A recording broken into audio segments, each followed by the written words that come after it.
এ কেমন কথা? আমি আমার 50 বছর হয়ে গেছে, 7 দিন হলো কি করে? হ্যাঁ, দিন গুনলে আমাদের সবার আয়ুই 7 দিন। বলে যেমন শনি, রবি, সোম, মঙ্গল, বুধ, বৃহস্পতি, শুক্র, এই যে 7টা দিনের নাম, এই 7 দিনের বাইরে গিয়ে কেউ মরতে পারবেন? জোরে বলেন, পারবেন কি? এই 7 দিনের যে কোনো দিনই আমাদের মরতে হবে। তাই মনের মধ্যে ধারণা রাখতে হবে আমাদের আয়ু হলো 7 দিন। এই 7 দিনের মধ্যে আমাদের যেতে হবে। যাদের আয়ু 7 দিন কিন্তু তাও চেতনা নাই যে আমার দিন দিন আয়ু কমে যাচ্ছে, আমায় ফিরে যেতে হবে। এই যে আমরা এই পৃথিবীতে এসেছি, এটা হলো বেড়ানোর জায়গা। বেড়ানো হলে কোথাও বেড়াতে গেলে বেশি দিন যদি আত্মীয়ের বাড়ি থাকে, আত্মীয়রা ভালোবাসা দেয় কি? না। কোনো আত্মীয়ের বাড়িতে গেলেন, মাসের পর মাস থাকবেন, সেই ভালোবাসা পাবেন না। আর বছরে যদি 1 দিন 2 দিন যান তাহলে অনেক ভালোবাসা পাবেন।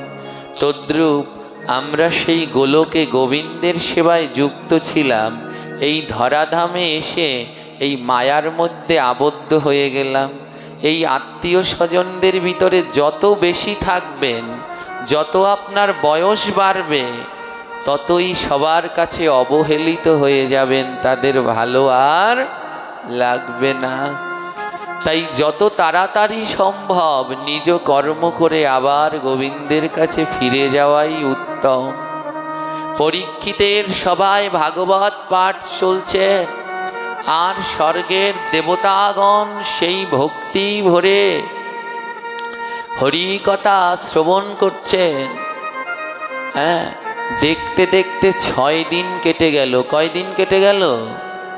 6 দিন পরে দেবতাগণ জানতে পারলেন যে কালকে আর একটা দিন আছে, সেই দিন পরে, সেদিন পরে ভাগবত পাঠ শেষ হয়ে যাবে। কয় দিনে শেষ হয়ে যাবে? আর দেবতারা শ্রবণ করলেন কয় দিন? 6 দিন। আর 1 দিন আছে। দেবতাদের নয়নে জল। ভাগবত এত অমৃতময়, কিন্তু কেন এই ভাগবতের কথা আগে শুনলাম না? এত মধুময়, এত অমৃতময়, এ কথা কেন আগে শুনলাম না? আর মাত্র 1 দিন পরে ভাগবত পাঠ শেষ হয়ে যাবে। ইন্দ্রদেব গিয়ে জিজ্ঞেস করলেন অন্য দেবতাদেরকে, কালকে কেন ভাগবত শেষ হয়ে যাবে? বললে ওই পরীক্ষিত মহারাজের অভিশাপ রয়েছে, 7 দিন পরে উনি মারা যাবেন। কালকে তো সেই 7ম দিন, তাই কাল পরীক্ষিত মহারাজ দেহত্যাগ করবেন ভাগবত অন্তে, তাই কালকেই ভাগবত পাঠ শেষ হয়ে যাবে। ইন্দ্র বললেন, যদি পরীক্ষিত না মারা যায় তাহলে তো আর এই ভাগবত শেষ হবে না। ওমা, যারা ভাগবতের প্রকৃত শ্রোতা, তারা তাদের তৃষ্ণা নিবারণ হয় না, তারা চায় আরও শুনি, আরও শুনি। যত রাত্র হয় হোক, তাও ভগবানের এই কথা শ্রবণ করি। ইন্দ্র দেবতাদেরকে বললেন, শোনো, যদি এখানে পরীক্ষিত মহারাজের আয়ু বেড়ে যায় তাহলে তো আরো বেশি দিন ভাগবত হবে। পরীক্ষিত যেন না মরে, আমাদের সেই ব্যবস্থা করতে হবে। কি ব্যবস্থা? ইন্দ্র বললেন, স্বর্গে অমৃত আছে, সেখান থেকে অমৃত নিয়ে আসো, আর সেই অমৃতের 2 ফোঁটা পরীক্ষিতকে খাইয়ে দাও। ওমা, অমৃত কেউ পান করলে আর মরে? জোরে বলুন, মরে কি?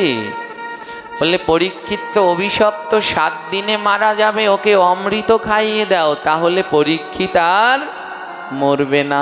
কি করলেন জানেন? দেবতারা স্বর্গ থেকে অমৃত আনলো, পরীক্ষিত মহারাজের কাছে নিয়ে গেল, নেও, এর মধ্যে অমৃত আছে, তুমি পান করো, তাহলে আর কাল তোমায় সাপে কামড়ালেও তুমি মরবে না। পরীক্ষিতের 2 নয়নে জল। পরীক্ষিত বললেন, অমৃত 2 প্রকার হয়, 1 স্বর্গের অমৃত, আর 2 ভাগবত কথামৃত। ভাগবত কথামৃত পরীক্ষিত বললেন সুখদেবকে, হে সুখদেব, আমি ওই স্বর্গের অমৃত চাই না, আমি 6 দিন ধরে ভাগবত কথামৃত পান করেছি, আর একটা দিন আছে, সেই দিনও আমি যেন এই ভাগবত কথামৃত পান করতে পারি। এই ভাগবত কথামৃত পান করে আমি যেন দেহ ত্যাগ করতে পারি। বাবা, যারা সাধু সঙ্গ করেন, হরিনাম করেন, এই সাধু সঙ্গের সার্থকতা কোথায় জানেন? যেন মৃত্যুকালে গোবিন্দকে না ভুলি। অনেকেই মারা যায়, বিছানায় পড়ে, কিন্তু গোবিন্দের স্মরণ থাকে না, গোবিন্দকে চেনে না, নাম করতে পারে না। বলে এই মৃত্যু যেন না হয়, যে সময় মৃত্যু হবে ওই মৃত্যুকালে যেন আমি গোবিন্দের নাম স্মরণ করতে করতে যেতে পারি। যখন আমার মৃত্যু হবে, আমার কানে যেন গীতা ভাগবতের সেই অমৃত ধ্বনি প্রবেশ করে, সেই গীতা ভাগবতের অমৃত ধ্বনি শ্রবণ করতে করতে যেন আমি দেহ ত্যাগ করতে পারি।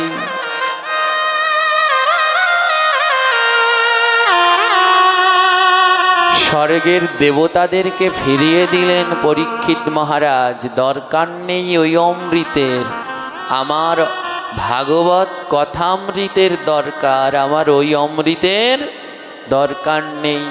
হে কৃষ্ণ ভক্তগণ, সেই দেবতারা এই ভাগবত অমৃতের জন্যে পাগল, কিন্তু আমরা পাগল হতে পারলাম না। আমরা যদি পাগল হতাম তাহলে রাত 10টার সময় কোনো দিন ভাগবত পাঠ শুরু হয় না। যদি পাগল হতাম সন্ধ্যার সাথে সাথেই ভাগবত আসরে ছুটে আসতাম। আমার সারা বছর ধরে কি এখানে ভাগবত পাঠ হয়? জোরে বলুন, হয় কি? কয়দিনের জন্য এখানে আয়োজন? হ্যাঁ, 4 দিনের জন্যে। এবারে এই সারা বছর ধরে কাজ করি, এই 4 দিন 5 দিনের জন্যে দিনের বেলায় তো কাজ করলাম, কেন সন্ধ্যা হলে তাড়াতাড়ি আসতে পারলাম না? এখানে যারা আগে আগে এসে বসেছেন তাদের একটা লাভ আছে। মৃত্যুর পরে আমাদের একটা নদী পার হতে হয়, জানেন? আপনাকে আমাকে সবাইকে একটা নদী পার হতে হবে। নদীটার নাম বলতে পারে?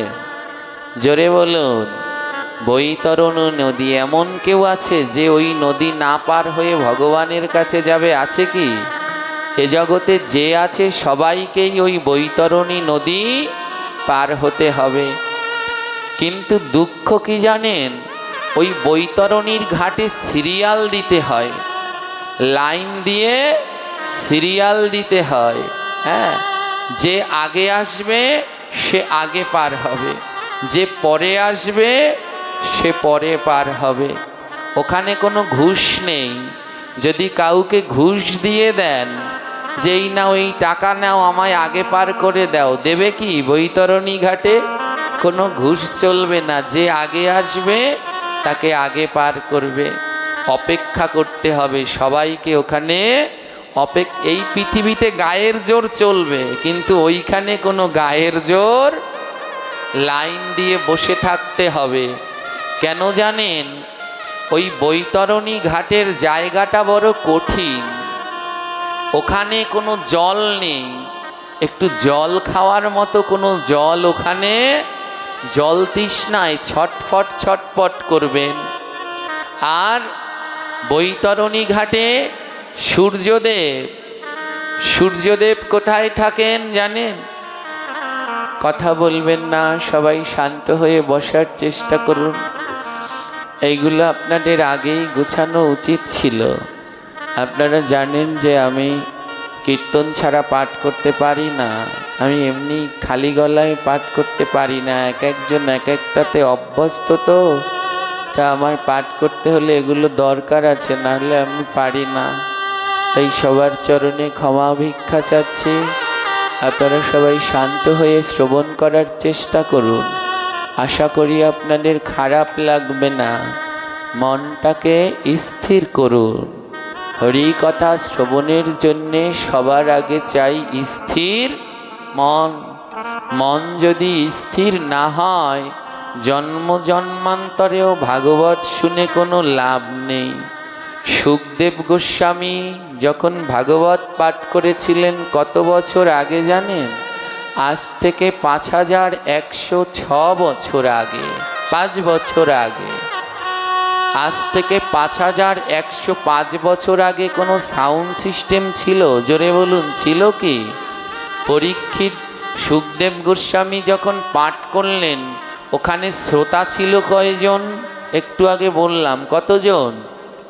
60,000 শ্রোতা ছিল।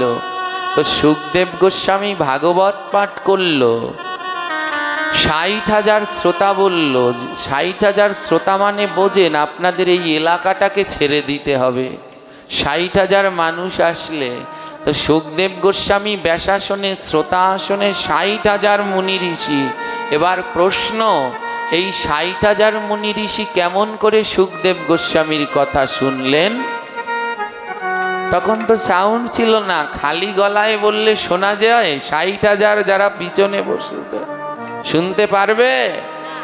এর উত্তর আমি বলবো না, যদি পারেন এর উত্তর নিজেরা খুঁজে বের করেন। সেই দিন খালি গলায় সুখদেব পাঠ করলেন, কোনো সাউন্ড ছিল না। কি করে 60,000 এতজন ভক্ত এই হরিকথা ছিল শ্রবণ করলো? আজও আছে জায়গাটা, জায়গাটার নাম নৈমিষারণ্য, একটি বন।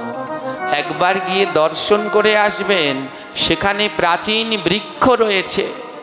সেই বৃক্ষগুলো লতায় পাতায় মুড়িয়ে রয়েছে। ওই বৃক্ষগুলো কোনো সাধারণ বৃক্ষ নয়, ওরাই সেই 5,000 বছরের পুরানো মুনি ঋষিগণ বৃক্ষ হয়ে এখনো দাঁড়িয়ে আছে। আর আজও প্রতিদিন রাত্রবেলায় যখন সবাই ঘুমিয়ে পড়ে, ওমা যারা সাধক তারা ভজনা করে, আমাদের মতো নয়। যারা সাধক তারা ভজনা করে যখন সবাই ঘুমিয়ে পড়ে, সাধুরা তখন জেগে ওঠে। আজও সেই গভীর রাত্রে যখন সমস্ত জীবকুল নিস্তব্ধ হয়ে যায়, আজও নৈমিষারণ্য বনে সুখদেব গোস্বামী আসেন। আর সেখানে 60,000 সেই বৃক্ষগুলো আজও 60,000 মুনি ঋষির রূপ ধারণ করেন। আর সেই ভাগবত অমৃত কথা তারা শ্রবণ করেন। জয়নিতাই ধ্যান দিন, এই ভাগবত শ্রবণ করবার জন্যে আমাদের স্থির মন দরকার। মন যদি স্থির না হয়, কোনো দিন ভাগবত শ্রবণ করতে পারবেন না। আপনারা অনেক পুরাণে মুনি ঋষিদের চরিত্র পড়েছেন। মুনি ঋষিদের ধ্যান ভঙ্গ করবার জন্যে অনেক অপ্সরারা এসে পায়ের ঘুমুর বেঁধে তাদের সামনে নৃত্য করেছিল না? আছে এমন? যেই মুনি ঋষি তার সাধনে সঠিক ছিলেন, তাকে কেউ ধ্যান ভঙ্গ করতে পেরেছে? আর যার ভজন ঠিক নাই, তার কানে ওই নূপুরের ধ্বনি গিয়ে সে চোখ খুলে ফেলেছে। তাই মন ভাগবত কথার দিকে রাখুন, অন্যদিকে না। আজ এত ভাগবত হচ্ছে, কিন্তু আমাদের পরিবর্তন হচ্ছে না। কেন জানেন? এই ভাগবত শ্রবণ করলে কোনো দিন পাপ যায় না।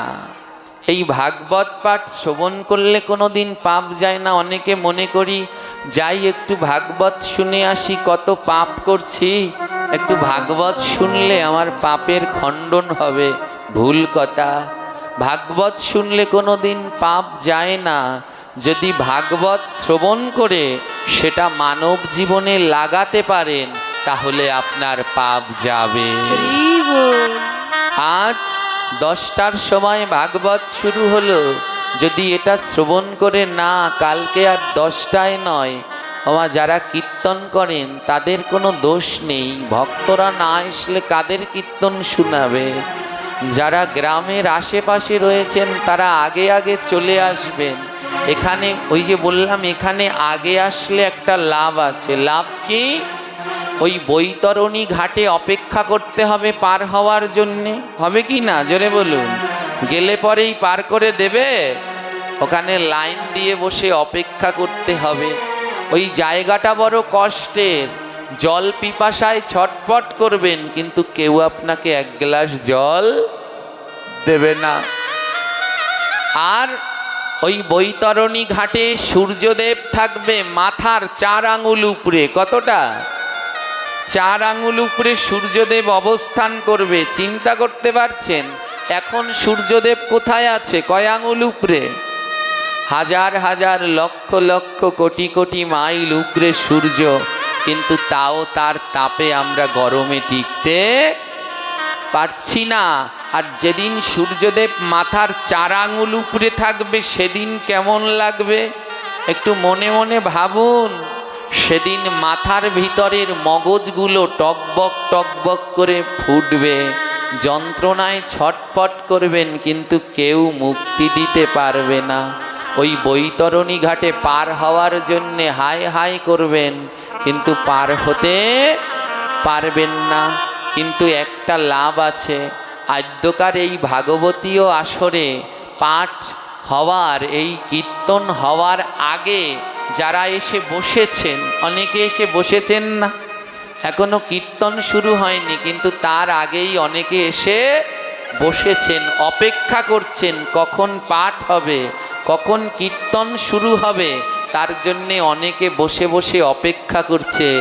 আমার গোবিন্দ বললেন, যারা ভাগবত আসরে সবার আগে এসে বসে অপেক্ষা করে কখন ভাগবত শুরু হবে, কখন কীর্তন হবে, যারা এমনি এইখানে অপেক্ষা করে, গোবিন্দ বললেন তাদের ওইখানে অপেক্ষা করতে হয় না, ওইখানে গেলেই তাদের পার করে দেয় আমার প্রাণ গোবিন্দ।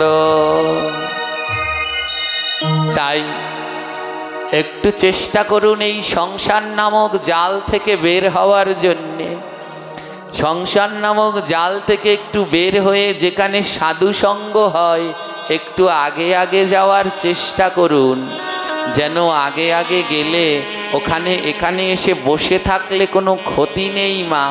ওই বৈতরণীর ঘাটে আর আপনার অপেক্ষা করতে হবে না। তাই এই ভাগবতীয় কথা, এই হরি কথা তখনই মানব জীবনে কাজ করবে যখন আমরা সেটা মানব জীবনে পালন করতে পারব। আজ এখানে এত ভক্ত, দেখুন আমাদের অবস্থা কেমন। চলুন কীর্তনের মাধ্যমে আমরা সবাই মিলে গৌর সুন্দরকে স্মরণ করি। আমার গৌরাঙ্গ মহাপ্রভুর যতেক ফুল আছে তার মধ্যে মহাপ্রভুর একটি প্রিয় ফুল হলো রজনীগন্ধা। চেনেন তো এই ফুলের নাম কি? রজনীগন্ধা। আমার প্রভু বড় এই ফুল ভালোবাসে। এই পদকর্তা তার পদের ভিতরে লিখলেন, রজনীগন্ধা ফুলের মালা গৌরের গলে যদি থাকতো, গৌরকে কত ভালো লাগতো। রজনীগন্ধা সবাই মিলে, কারো মুখ বন্ধ রাখবেন না, গলায় যদি থাকতো, আর হাতে করতালি দিয়ে গৌরকে কত ভালো লাগতো। ও রজনীগন্ধা ফুলের মালা গৌরের গলে যদি থাকতো, গৌরকে কত ভালো লাগতো। রজনীগন্ধা ফুলের মালা গৌরের গলায় যদি থাকতো, সবাই গৌরকে কত ভালো লাগতো। ভাগবতের মধ্যে একটি শ্লোক রয়েছে, সেখানে ভগবান বললেন, যৎ শ্রবণম তৎ কীর্তনম। আপনারা যেমনিভাবে পাঠ শুনতে অভ্যস্ত, আমি একটু অন্যভাবে আলোচনা করি। ভগবান বললেন, যৎ শ্রবণম তৎ কীর্তনম নচেত কিঞ্চিৎ ফলপ্রদম। যৎ শ্রবণম যেমন শুনবে, তৎ কীর্তনম তেমনি বদনে কীর্তন করবে, নচেত নইলে কিঞ্চিত ফলপ্রদম, এইটুকু পুণ্য হবে না। তাই যেমন কর্ণে কথা শ্রবণ করতে হবে, আবার মাঝে মাঝে বদনে ভগবানের নাম গাইতে হবে। তাই সবাই মিলে রজনীগন্ধা ফুলের মালা গৌরের গলে যদি থাকতো, গৌরকে কত ভালো লাগতো। রজনীগন্ধা সেকেন্ড ভোকালের সাউন্ড বাড়িয়ে দিই। ফুলের গলায় যদি থাকতো, গৌরকে কত ভালো লাগতো। হ্যাঁ, নদিয়ার রাজপথে দুই বাহু তুলে গৌর যদি আমার নাচতো, গৌরকে কত ভালো লাগতো। নদিয়ার রাজপথে দুই বাহু তুলে রাধে রাধে আমার যদি নাচতো, গৌরকে কত ভালো লাগতো। হ্যাঁ, নদিয়ার রাজপথে দুই বাহু তুলে গৌর যদি আমার নাচতো, গৌরকে কত ভালো লাগতো। নদিয়ার রাজপথে সবাই মিলে বদন খুলে উচ্চ স্বরে গৌর আমার যদি নাচতো, গৌরকে কত ভালো লাগতো। হ্যাঁ, রজনীগন্ধা ফুলের মালা গৌরের গলে যদি থাকতো, গৌরকে কত ভালো লাগতো। রজনীগন্ধা ফুলের মালা রাধে রাধে গলায় যদি থাকতো, গৌরকে কত ভালো লাগতো। ওহো, রজনীগন্ধা ফুলের মালা গৌরের গলে যদি থাকতো, গৌরকে কত ভালো লাগতো। রজনীগন্ধা ফুলের মালা গৌরের গলে যদি থাকতো, গৌরকে কত ভালো লাগতো। সবার গলায় তুলসীর মালা যদিও গো থাকতো, কত ভালো লাগতো। সবার গলায় তুলসীর মালা যদি গো থাকতো, কত ভালো লাগতো। আজ এখানে যারা বসেছেন, 3 ভাগের 2 ভাগের গলায় তুলসীর মালা নেই। আর গলায় তুলসীর মালা না থাকলে কি ভালো লাগে?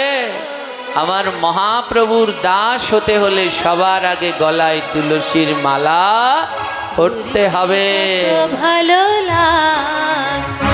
হা হা, সবার গলায় তুলসীর মালা যদিও গো থাকতো, কত ভালো লাগতো।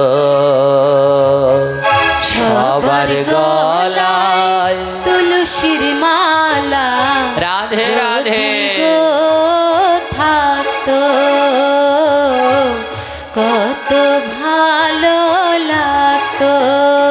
হা হা, রজনীগন্ধা ফুলের মালা আহা। গৌরের গলে যদি দুলতো, কত ভালো লাগতো।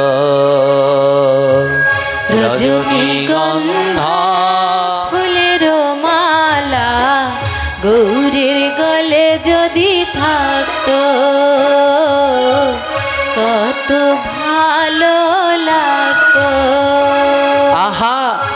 সবার কপালে টানা করে যদি তিলক থাকতো কত ভালো লাগতো। সবার কপালে টানা করে রাধে রাধে তিলক যদি থাকতো কত ভালো লাগতো। আপনারা এতজন ভক্ত বসেছেন, মাত্র 10 থেকে 12 জনের ললাটে তিলক রয়েছে, এছাড়া আর কারো ললাটে তিলক নাই। আমার মহাপ্রভু বললেন, তিলক যদি নাহি থাকে বিপ্রেরও কপালে, শ্মশান সাদৃশ্য কপাল বেদে তাহা বলে। বিপ্র মানে ব্রাহ্মণ। এই জগতে দুইটি জাতি শুদ্ধ, এক হলো গো, দুই হলো ব্রাহ্মণ।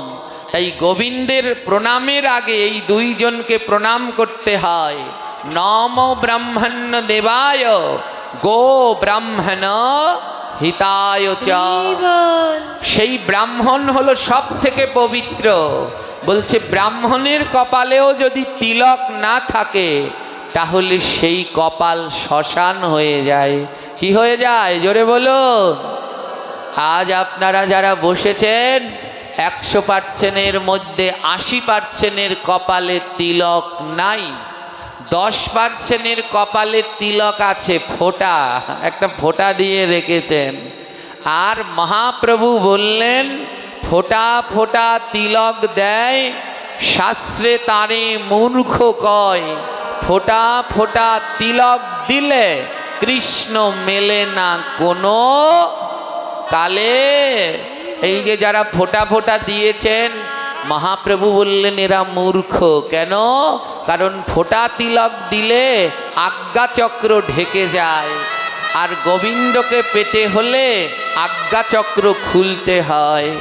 এই দেহের মধ্যে 6খানা চক্র আছে, আর এই ললাটের এখানে একটা চক্র আছে, ওর নাম আজ্ঞা চক্র। ওইখানে তৃতীয় নয়ন আছে। এই 2 নয়ন দিয়ে গোবিন্দের দর্শন পাওয়া যায় না। গোবিন্দকে পেতে হলে তৃতীয় নয়ন খুলতে হবে। তাই কপালের মধ্যখানে যদি ফোঁটা তিলক দেন, জীবনেও ওই নয়ন খুলবে না। তাই সবাইকে কেমন তিলক পড়তে হবে জোরে বলুন। টানা করে লজ্জা করছে মা তিলক পড়তে, অনেকে লজ্জা পায়। লজ্জা পেয়ে তো লাভ নেই। যখন আপনি মারা যাবেন, মৃত্যুর পরে আপনার সোনো পাউডার লিপস্টিক মেকআপ দিয়ে সাজাবে জোরে বলুন। সাজাবে কি দিয়ে সাজাবে সেদিন? কিভাবে? ফোঁটা ফোঁটা না এমন টানা করে সুন্দর করে সারা অঙ্গে কৃষ্ণ নাম লিখে দিয়ে? কিভাবে? সেই দিন যখন সাজতে হবে, যে সাজ সাজতে হবে, যেই সাজ না সাজলে পার হওয়া যায় না, তাহলে কেন সেই সাজ পরছেন না? আমি এখানে 2 দিন ধরে হরিকথার জন্য এখানে 2 দিন এসেছি, আজ একদিন এবং কালকে আসছে কাল একদিন। আমি কালকে দেখব আপনাদের কতটা পরিবর্তন হলো। কাল সবাই ভাগবত পাঠে টানা করে তিলক পরে আসবেন। লজ্জা ঘৃণা ভয় 3 থাকিতে কৃষ্ণ ভজন। অনেকের লজ্জা করে তিলক পড়তে, টানা করে তিলক পড়লে লোকে হাসবে, সাধু বলবে, লজ্জা নেই। অনেকে ভয় পায় যদি রাস্তা দিয়ে তিলক করে যাই, যদি কেউ ধরে দেয় কিল। আর অনেকে মনের মধ্যে ঘৃণা, যে না আমি ওসব পড়ব না। এই 3 যদি থাকে তাহলে কোনোদিন গোবিন্দকে লাভ করতে পারবেন না। আজ এত ভক্ত বসেছেন কিন্তু ললাটে কোনো তিলক নেই। এ বড় দুঃখ, এ বড় যন্ত্রণা। এখানে এই নামযজ্ঞ হয় কত বছর ধরে মায়েরা? কয় বছর আনুমানিক বলুন? হ্যাঁ, 21 বছর ধরে নামযজ্ঞ হয়। তার মানে 21 বছর ধরে নামযজ্ঞের আগে ভাগবত পাঠও হয়। এখন যদি আমি এখানে গুনি, 21 জনার ললাটেও টানা তিলক নেই। তাহলে 21 বছর ধরে নামযজ্ঞের কি ফল আমরা পেলাম? তাই সবাই তিলক পরবেন। রজনীগন্ধা ফুলের মালা গৌরের গলে যদি থাকতো, গৌরকে কত ভালো লাগতো। রজনী সবাই মিলে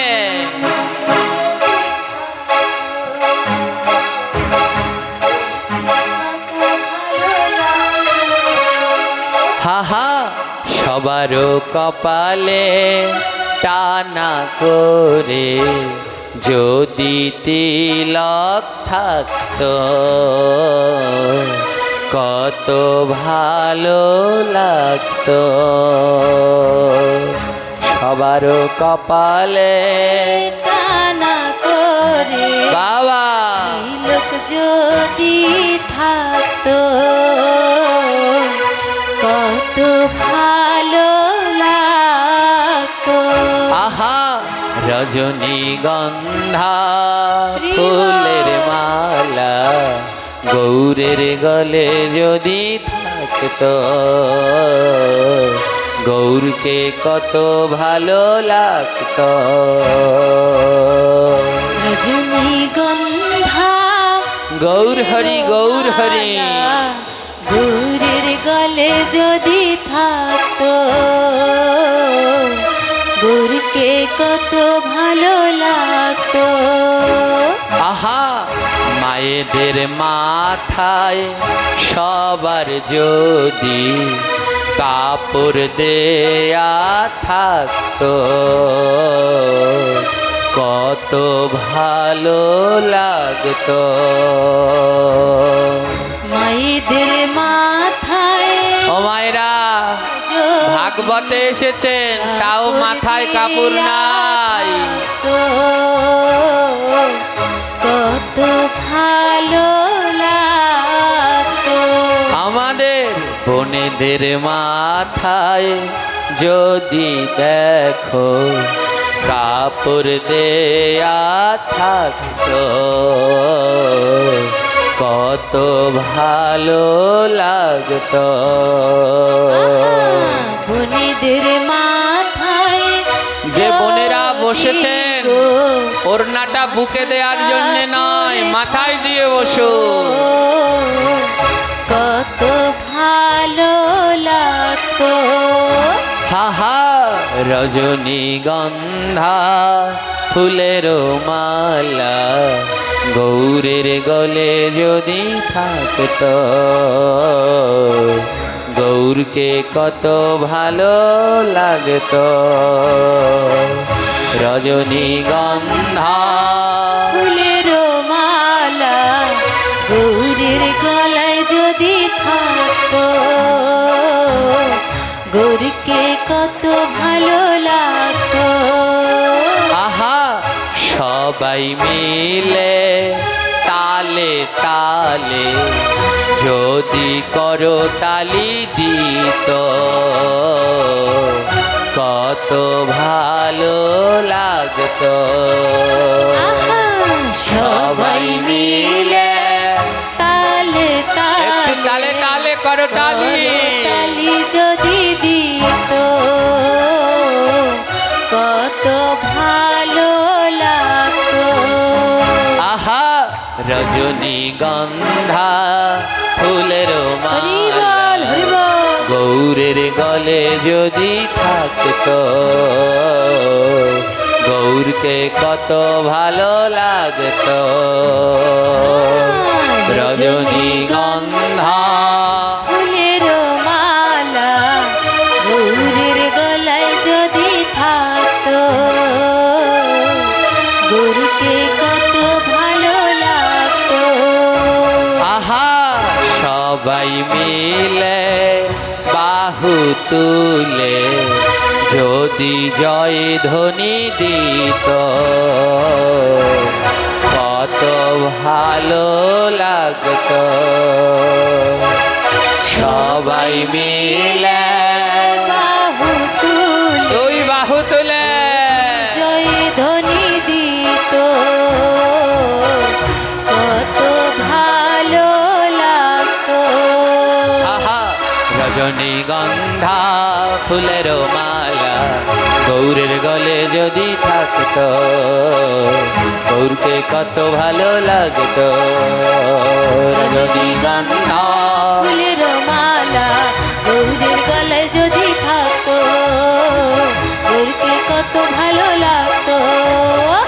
রজনীগন্ধা ফুলের মালা গৌরের গলায় যদি থাকতো, গৌরকে কত ভালো লাগতো। জয় জয় শ্রী তাই গৌর প্রেমানন্দে হরি হরি বল। ভালো লাগতো, গৌরকে কত ভালো লাগতো, গৌরকে কত ভালো লাগতো।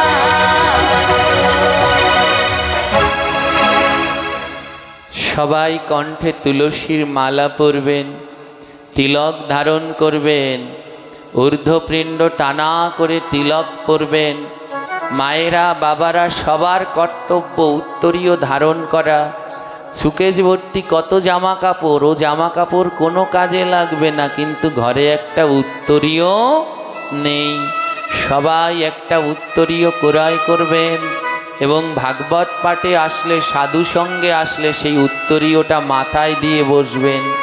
মায়েরা মাথায় দিবেন আর বাবারা কাঁধের উপরে রাখবেন। দেখুন, যেই মায়েরা জানে তারা সবাই উত্তরীয় ধারণ করে বসেছে, তাই তাদের চরণে এই অধম ভক্তিপূর্ণ দণ্ডবত প্রণাম জানাচ্ছে। সাধু সঙ্গে না গেলে, ভাগবতে না গেলে এই শিক্ষা গ্রহণ করা যায় না। আজ আমরা যে গ্রন্থ শ্রবণ করতে বসেছি এর নাম কি? শ্রীমদ্ ভগবত। তিনটি শব্দ, শ্রী একটি, মদ দুটি মিলে একটি, শ্রীমদ্। আর চারটি অক্ষর ভগবত, চারটি অক্ষর মিলে ভগবত। এখানে শ্রী মানে রাধা, মত মানে মাতোয়ারা। রাধা প্রেমে মাতোয়ারা না হলে কোনোদিন সাধু সঙ্গে যাওয়া যায় না। সাধু সঙ্গে যেতে হলে, ভক্ত সঙ্গে যেতে হলে রাধা রানীর কৃপা দরকার। তাই প্রেম সে একবার বলো রাধে রাধে। যতক্ষণ পর্যন্ত আমার রাধা রানী কৃপা না করেন ততক্ষণ পর্যন্ত এই কথা আস্বাদন করা যায় না।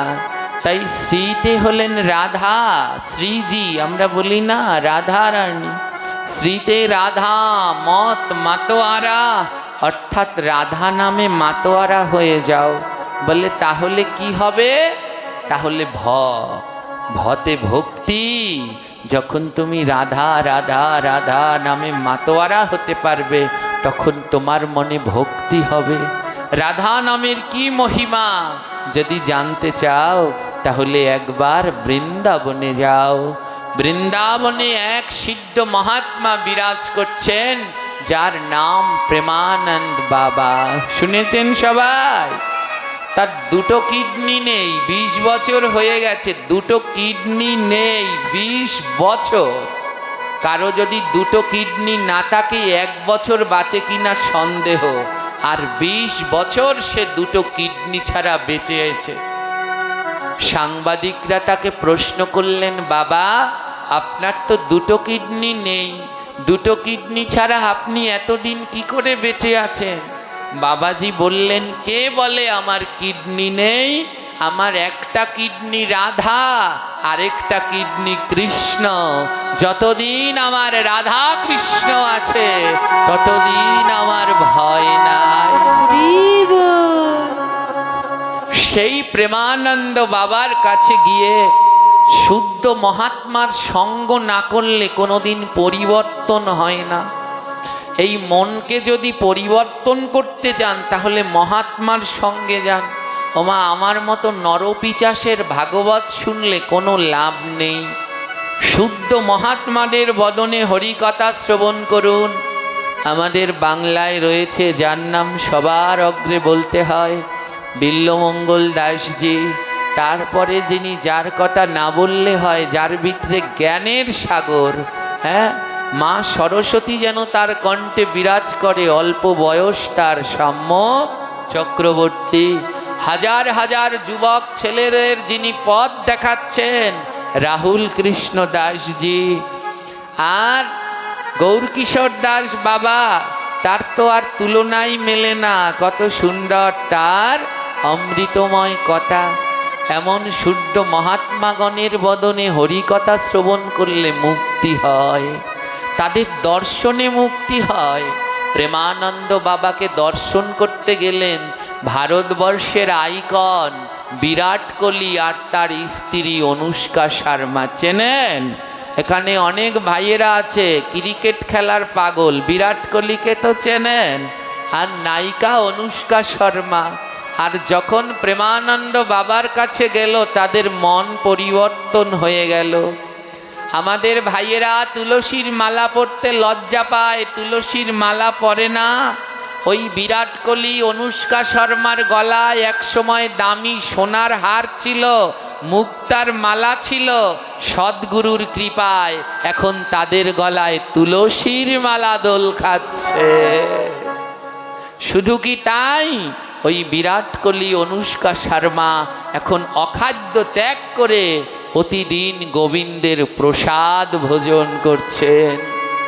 এই হলো মহাত্মার কৃপা। তাই মহতের সঙ্গ না করলে কোনোদিন গোবিন্দ পাওয়া যায় না। তাই সাধু সঙ্গে আসুন, আর সাধুরা যে কথাগুলো বলে সেগুলো পালন করার চেষ্টা করুন। হ্যাঁ, চেষ্টা করুন। একটা ছোট গল্প শুনবেন। এক লোক একটা কুকুর পালতো, 7 করে একটা কুকুর এনেছে। ওই লোকের জানা ছিল না বাড়িতে চোর আসলে সবার আগে কে ঘেউ ঘেউ করে? কুকুর ঘেউ ঘেউ করে। ওই লোক জানে না যে চোর আসলে কুকুর ঘেউ ঘেউ করে। ওই লোকটা বড় 7 করে একটা কুকুর আনলেন। এবার রাত্রবেলায় ঘুমাচ্ছে, কুকুরটাকে সঙ্গে নিয়ে ঘুমাচ্ছে। ঠিক সেই সময় ঘরের মধ্যে চোর ঢুকেছে। আর যখন চোর ঢুকলো কুকুরটা ঘেউ ঘেউ ঘেউ ঘেউ করে ডাকছে। আর ওই লোকটা বলল, ওরে কুকুর, তোকে আমি 7 করে এনেছি, আমি পালবো, আর তুই আমার ঘুম ভাঙিয়ে দিচ্ছিস। আমার ধারে একটা ইট ছিল, ইটটা ধরে কুকুরের গায়ে ছুঁড়ে মারল। যা দূর হ, আমি এনেছি তোকে, তুই আমার কাছে থাকবি, তাকি না সারা রাত ধরে ঘেউ ঘেউ ঘেউ ঘেউ করছিস। কুকুরটা কেন ঘেউ ঘেউ করছে বলতে পারেন? চোর এসেছে, তাই মালিককে জাগাচ্ছে, মালিক জাগো জাগো, চোর এসেছে, সব চুরি করে নিয়ে গেল। কিন্তু মালিক কুকুরের ডাক শুনতে পায়নি। মালিক কুকুরের ডাককে ফালতু ভেবে কুকুরের গায়ে ইট পাটকেল মেরে আবার ঘুমিয়ে রয়েছে। এখানে শিক্ষা কি জানেন? শুদ্ধ সাধুগুরু বৈষ্ণবরা এমনি আসেন, আর এসে তারা ডেকে ডেকে বলে, ওই যেমন কুকুর মালিককে সজাগ করায়, তেমনি সাধুগুরু বৈষ্ণবরাও ডেকে ডেকে বলে, বেলা যায়, তোমার জীবনের আয়ু চোর চুরি করে নিয়ে যাচ্ছে, জাগো। যারা এখনো মালা জপ করো না, মালা জপ করো, প্রতিদিন ত্রিসন্ধ্যা করো, তিলক করো। ওই সাধুগুরু বৈষ্ণবরা আমাদের মতো এমনি ব্যাসাসনে বসে ডেকেই চলেছে, ডেকেই চলেছে। কিন্তু আপনাদের মতো ওই আসনে যারা আছে, আমার মতো যারা ওখানে বসে আছেন, তারা সেই ডাক শুনতে পেলাম না। আর সেদিন যেমন ওই কুকুরের ডাক মালিক শুনলেন না, চোর চুরি করে নিল, আমাদের তাও চুরি হচ্ছে। বলে আমাদের কি চুরি হচ্ছে? জীবনের আয়ু চুরি হচ্ছে, আমাদের সময় কমে যাচ্ছে।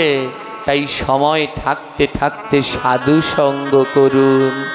সাধু সঙ্গ ছাড়া উদ্ধার হওয়া যায় না। তাই মহাজন বললেন, সাধু সঙ্গ, সাধু সঙ্গ করো আমার সাধু সঙ্গ সাধু সঙ্গ করো আমার মন সময় থাকতে ধরো একবার ভক্তের চরণ। ওরে সময় থাকতে হরি বল হরি বল। ভক্তের চরণ তোমরা সময় থাকতে ধরো একবার হরি বল ভক্তের চরণ। তোমরা সময় থাকতে গৌর হরি একবার বেলা বয়ে যায়, তাই সাধু সঙ্গ করে না। চরণ ও সাধু সঙ্গ সাধু সঙ্গ করো আমার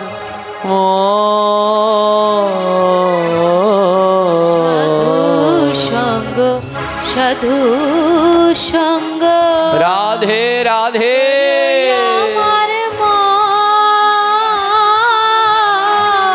ভক্তের সাথে করো একবার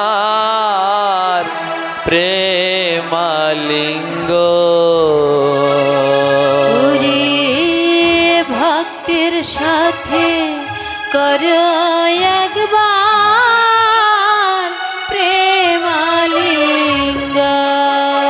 তোমরা ভক্তের সাথে করো একবার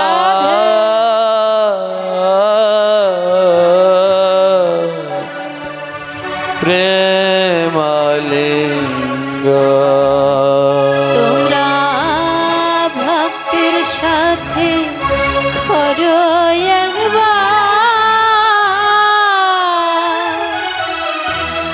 প্রেমালিঙ্গ।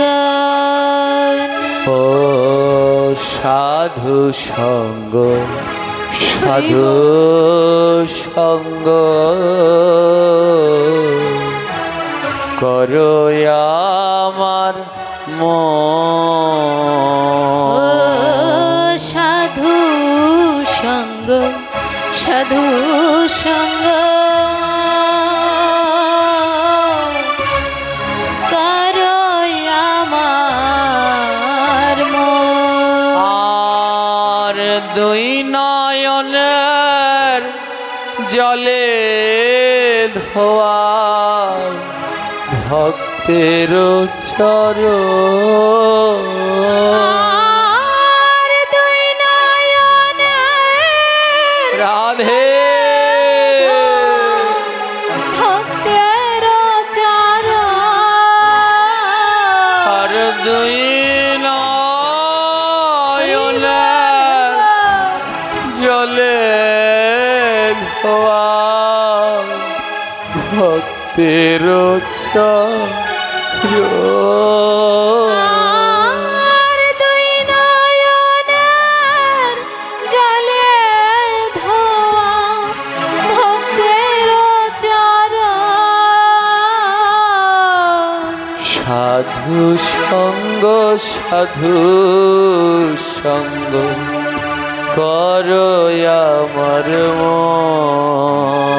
ওরে সাধু সঙ্গ সাধু সঙ্গ করো আমার মন। অমন সাধু সঙ্গ করো। বলে সাধু সঙ্গ করলে কি হয়? বড় দুঃখ হয়, যন্ত্রণা হয়, কষ্ট হয়। ও মা, যারা এই ভক্তিপথে নেমেছেন, ভগবানকে ভালোবাসেন, যারা প্রতিদিন গোবিন্দকে ডাকেন, জপ করেন, সেবা অর্চনা করেন, এ জগতে তারা দুঃখ ছাড়া কিছুই পাবেন না। উদ্ধব জিজ্ঞেস করল, গোবিন্দ তোমাকে পাওয়ার লক্ষণ কি? আকাশে মেঘের লক্ষণ দেখলে বোঝা যায় বৃষ্টি হবে, প্রচুর গরম পড়লে বোঝা যায় ঝড় হবে।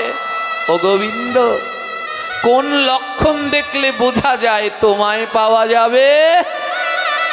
গোবিন্দ বলল, উদ্ধব, আমাকে পাওয়ার প্রথম লক্ষণ আমি ভক্তকে কাঙাল বানাই। ওমা, কাঙাল না হলে গোবিন্দ পাওয়া যায় না। যে জন্ম থেকেই কাঙাল, ঘরে চাল নেই, বৃষ্টি হলে জল পড়ে, যাকে গোবিন্দ জন্ম থেকে কাঙাল করেছেন সে বড় ভাগ্যবান, গোবিন্দ পাবেন। আর যাকে অনেক ধন দিয়েছেন, টাকা পয়সা দিয়েছে, তাকে কাঙাল হতে হবে। তার প্রমাণ লালাবাবু আর জগৎ শেঠ। কোটি কোটি টাকা ছিল, সমস্ত কিছু ত্যাগ করে দুই হাত তুলে নিতাই গৌর বলে কাঙাল হয়ে রওনা দিয়েছে।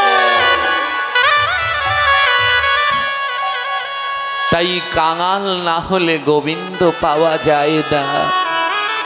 উদ্ধব বললেন, ওমা, তাই মিলাবেন? যারা ভগবানকে ডাকেন তাদের 2 তলা বিল্ডিং হয় না, তাদের ওই ভাঙা ঘর ভাঙাই থাকে।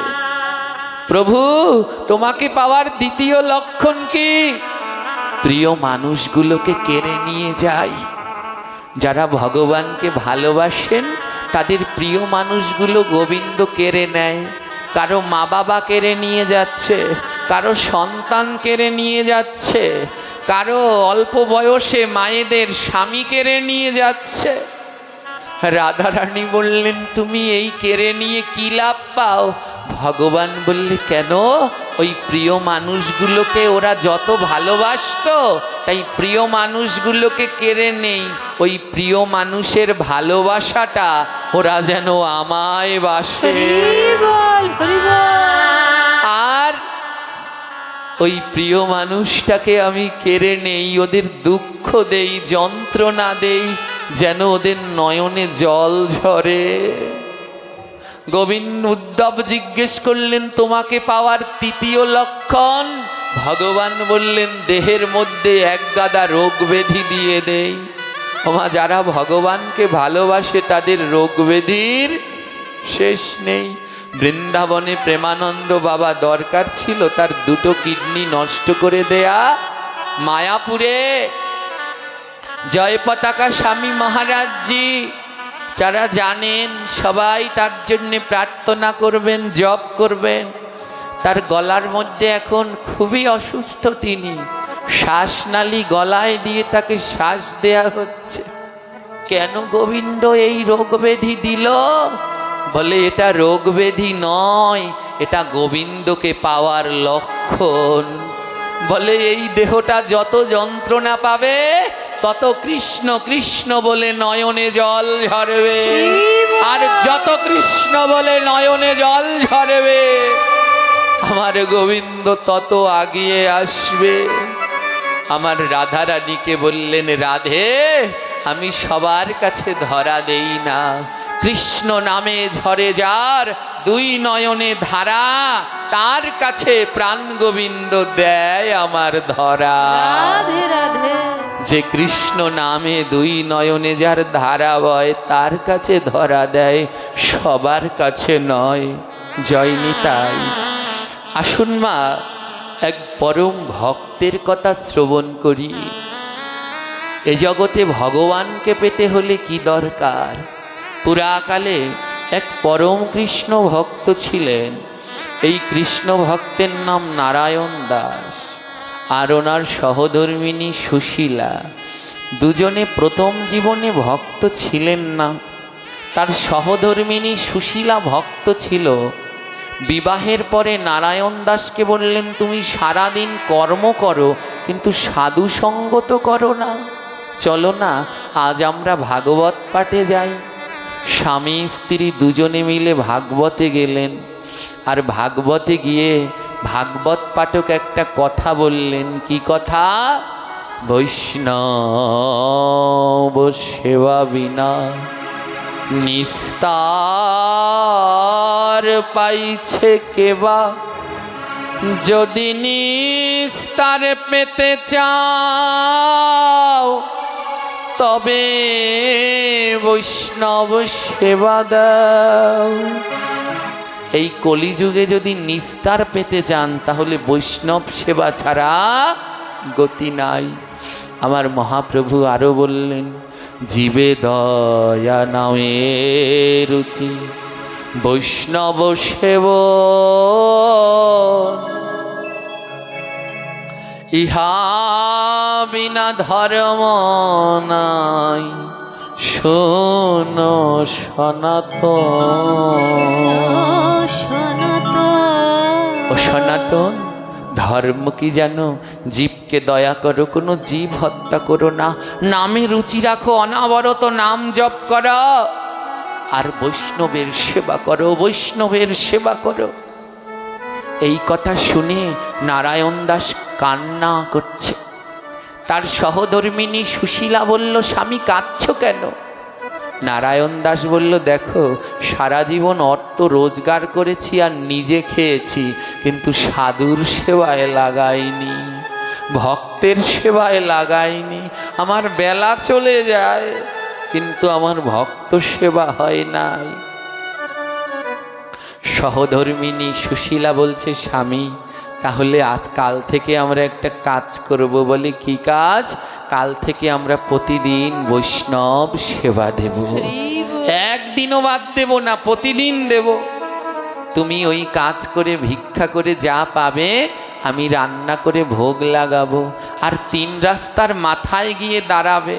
যখন কোনো ভক্ত পাবে তাদের চরণ দুটো জড়িয়ে ধরে বলবে, ওগো ভক্ত, একবার কৃপা করে মোর গৃহে চলো, যদি তুমি মোর গৃহে না যাও গৃহ যে অশুদ্ধ হয়ে যায়।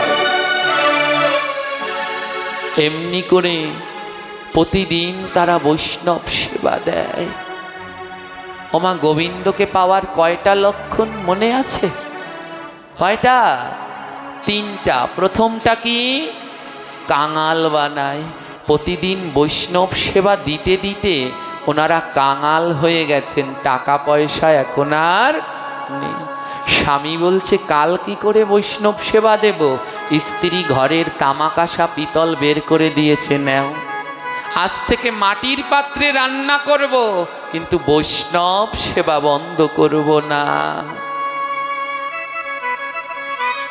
এই রকম কিছুদিন চলল, সেই অর্থ শেষ হয়ে গেল। নারায়ণ দাস তার সহধর্মিণীকে জিজ্ঞেস করলো, এবার কি হবে? তার সহধর্মিণী 2খানা শাড়ি রাখলেন। কয়টা শাড়ি? আর বাকি শাড়ি গয়না স্বামীর হাতে দিয়ে বললেন, নাও, এই শাড়ি গয়না বিক্রি করে দাও, তা দিয়ে আমরা বৈষ্ণব সেবা করব। কতখানি ভক্ত হলে সম্ভব মা? আমরাও মরে যাব, কিন্তু আমাদের কথা কেউ বলবেন না, কিন্তু এই ভক্তের কথা 1000 বছর ধরে সবাই বলছে। কেন? কারণ তারা ত্যাগ করতে পেরেছে, আমরা সেই ত্যাগ করতে পারিনি। সেই অর্থ শেষ হয়ে গেল। নারায়ণ দাস বলছে, সুশীলা, এবার কি বিক্রি করব? এখন তো আর কিছু নেই। সুশীলা বলে, স্বামী, তুমি ঘরের দরজা জানলাগুলো খুলে বিক্রি করে দাও। দরজা জানলা তো তাদের লাগে যাদের ঘরে চোর ঢুকবে, আমাদের ঘরে তো চোরে নেয়ার মতো কিছু নেই। একটা মাটির পাত্রে রান্না করি, কলা পাতায় প্রসাদ পাই, তাই তুমি দরজা জানলা বিক্রি করে বৈষ্ণব সেবা দাও। ঘরের দরজা জানলা বিক্রি করে বৈষ্ণব সেবা দিতে লাগলেন। দেখতে দেখতে সুনীতি গর্ভবতী হলো। হ্যাঁ, আর সুনীতি গর্ভবতী হলো 10 মাস 10 দিন পরে একটি কন্যা সন্তান জন্মগ্রহণ করল।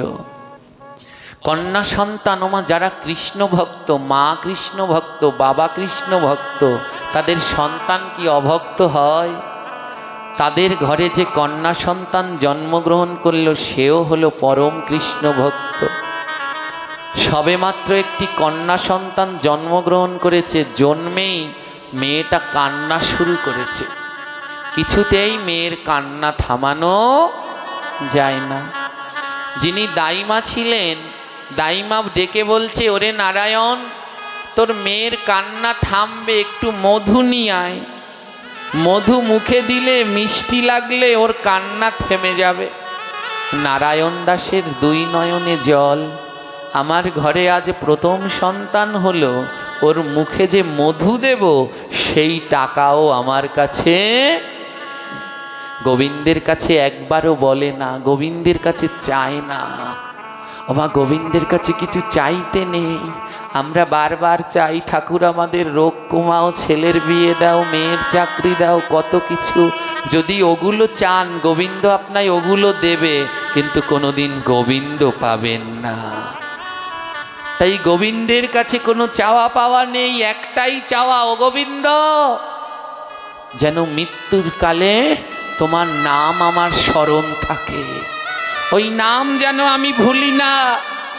আমার শত রোগ ব্যাধি হয় হোক, যদি আমার কানে যায় ওইখানে ভাগবত হচ্ছে, ওইখানে নাম হচ্ছে, আমি হামাগড়ি দিয়েও যেন ওই সাধুদের কাছে যেতে পারি। আমায় সেই শক্তি দাও না গোবিন্দ।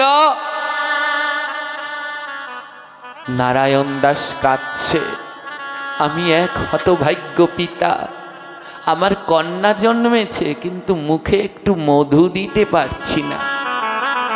নারায়ণ দাসের এহেন ভক্তি দেখে স্বর্গের দেবতাগণও কাঁদছে। দেবাদিদেব মহাদেব, মহাদেব বললেন, আমি যাব, নারায়ণ দাসকে বুঝাবো। মহাদেব এক বৈষ্ণবের রূপ ধারণ করে নারায়ণ দাসের গৃহে এসে দাঁড়ালেন। নারায়ণ দাস চরণ দুটো জড়িয়ে ধরলেন, ওগো বৈষ্ণব, তুমি আজ এমন দিনে এলে, আমার ঘরে একটা অন্ন নাই, আমার মেয়ের মুখে মধু দেব, কিন্তু আমার মেয়ের মুখে মধু দেওয়ার মতো সামর্থ্য আমার নেই। ভোলানাথ বললেন, তুমি কি বললে ভক্ত? আমার মেয়ে জন্মেছে, মুখে মধু দেব, কিন্তু সামর্থ্য নেই, কি দিয়ে মধু দেব?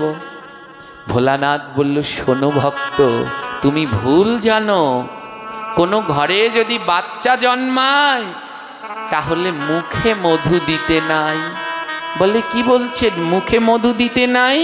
ভোলানাথ বলল, শোনো, মধু কোথায় দেবে জানো? দোকানে দোকানে দোকানে দোকানে দোকানে দোকানে দোকানে দোকানে মধু দিবে দোকানে দোকানে দোকানে মধু দিবে দোকানে দোকানে দোকানে। শোনো শোনো, ঘরে যদি সন্তান জন্মায় মুখে মধু দেবে না, কোথায় দেবে? দোকানে, দোকানে মধু দেবে। এ কি বলছেন বৈষ্ণব? যদি সন্তানের কানের মধ্যে মধু ঢেলে দেই ওর ক্ষতি হবে না? ভোলানাথ বললেন, এই মধু পাওয়া যায় না বাজারের দোকানে। এই মধু পাওয়া যায় না বাজারের দোকানে। দিতে হবে দোকানে, পাওয়া যায় না দোকানে।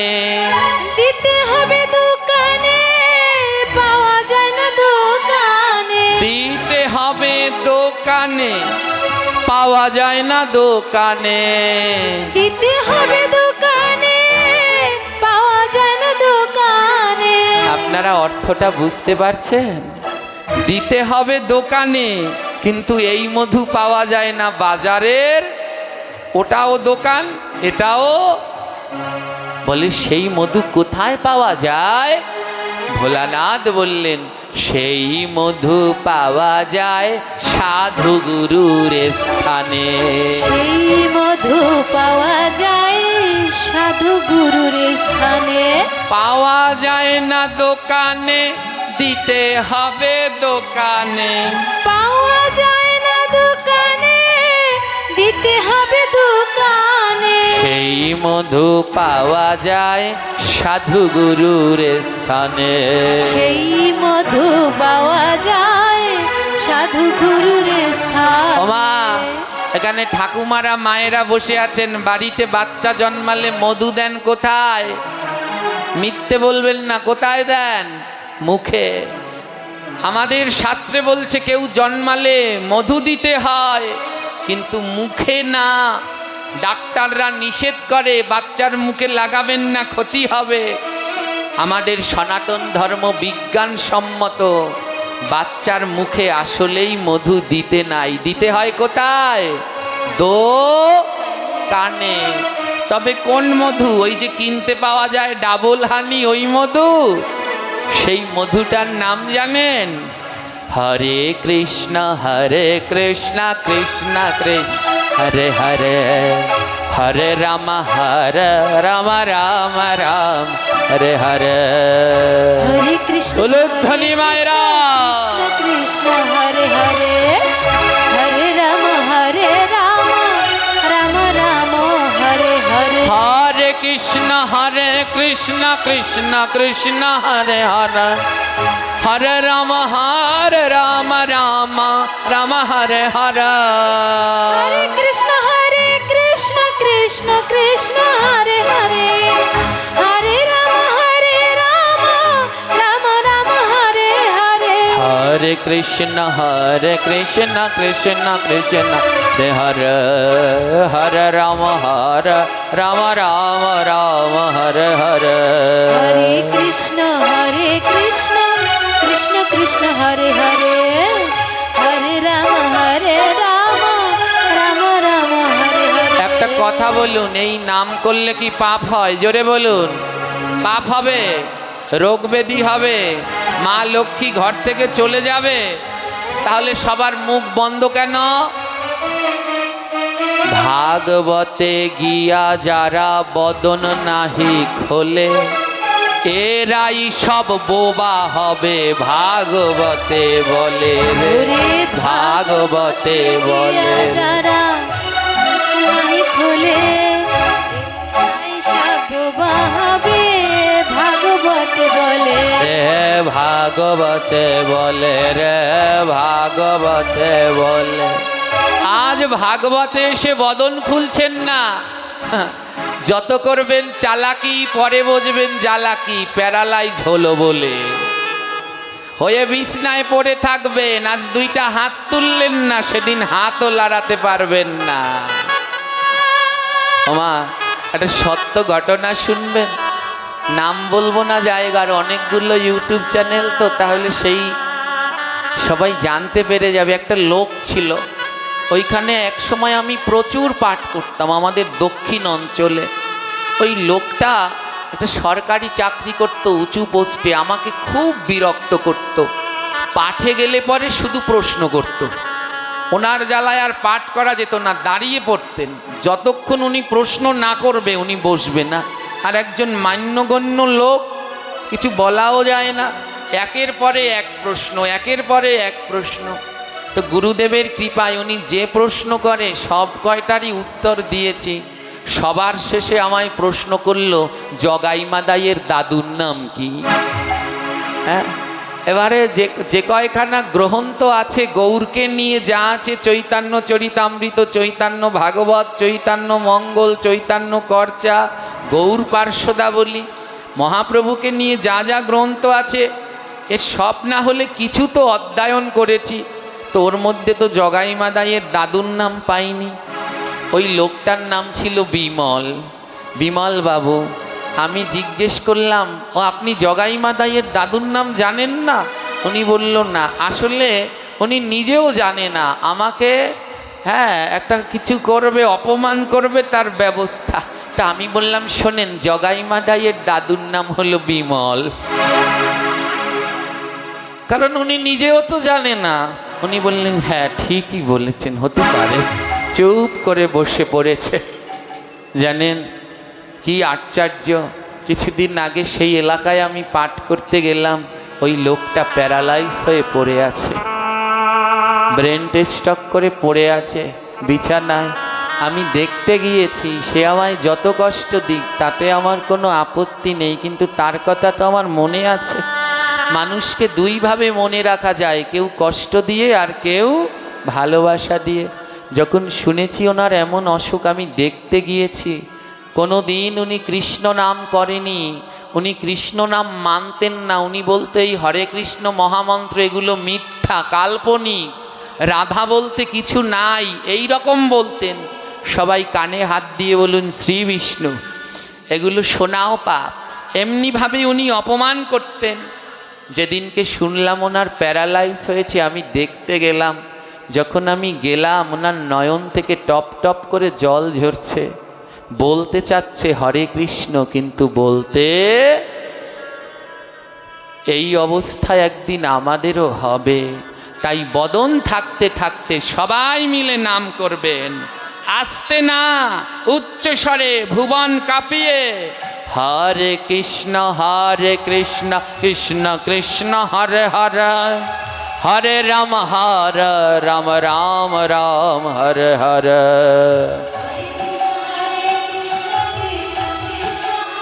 রাধে।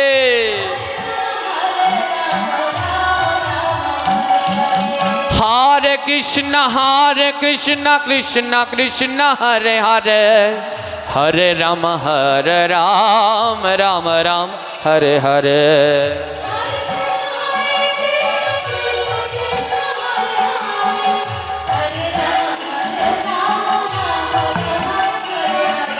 हरे कृष्ण कृष्ण कृष्ण हरे हरे, हरे राम राम राम हरे हरे।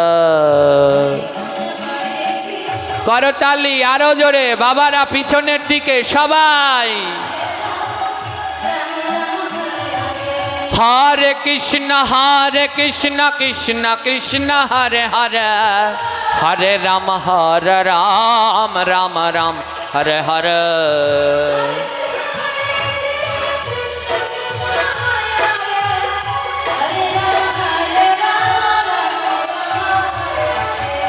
একটা কথা বলুন, এই কৃষ্ণ নামের থেকে মধু আর কিছু আছে? তাহলে বাচ্চা জন্মালে কি দিতে হবে? মুখে মধু না কানে মধু? জোরে বলো, কোন মধু? দোকানের মধু? কোনো বাচ্চা জন্মালে দাদু ঠাকুমা বয়স্ক বাড়ির আশেপাশে যারা সাধুগুরু বৈষ্ণব আছে তাদেরকে ডেকে এনে কানে কৃষ্ণ নাম দিন, ওই হলো মধু। কৃষ্ণ নাম শুনে ওর জীবনের শুরু হোক, আর এক পরম ভক্তে পরিণত হয়ে যায়। যেই না ছোট্ট মেয়েটার কানে মধু দিলেন, ওই কৃষ্ণ নাম দিলেন, মেয়ের কান্না থেমে গেল। মেয়েটার নাম রাখা হলো হরিমতি। ভোলানাথ বললেন, নারায়ণ দাস, তোমার মেয়ের হরি নামে এমন মতি, কানে হরিনাম দেয়া মাত্র কান্না থেমে গেছে, তার জন্যে তোমার এই মেয়ের নাম রাখলাম হরিমতি। দিনে দিনে হরিমতি বাড়িতে লাগিল, দেখিতে দেখিতে তার 5 বছর হলো রে, 5 বছর। ওমা, ভগবানকে পাওয়ার 3টা লক্ষণ। প্রথমটা হলো কাঙাল বানায়, দ্বিতীয়টা কি? প্রিয় মানুষগুলো কেড়ে নেয়। হরিমতির বয়স যখন 5 বছর, সেই সময় তার মা নাক মুখ দিয়ে রক্ত উঠলেন, যন্ত্রণায় ছটফট করতে লাগলেন। সবাইকে ডাকছে, ওরে তোরা আমার কাছে আয়, নাম কর। ছোট্ট হরিমতি মাকে জড়িয়ে ধরেছে, মা তোমার কি হয়েছে? হরিমতির মা বলছে, আমার বেলা শেষ হয়ে গেছে, আমার ডাক এসেছে, এবার আমায় যেতে হবে। ছোট্ট মেয়ে বলছে, মা তুমি যদি চলে যাও আমি কাকে নিয়ে থাকব? সিংহাসন থেকে গিরিধারীর বিগ্রহটা এনে হরিমতির হাতে দিয়ে বলল, নে হরিমতি, এ জগতে মাকে ধরিস, বাবাকে ধরিস, ভাইকে ধরিস, স্বামীকে ধরিস, ছেলেকে ধরিস, একদিন সবাই ফাঁকি দিয়ে চলে যাবে, কিন্তু এ জগতে কেউ যদি আমার প্রাণ গোবিন্দকে ধরতে পারে, সে ভব নদী পার করে নিয়ে যাবে।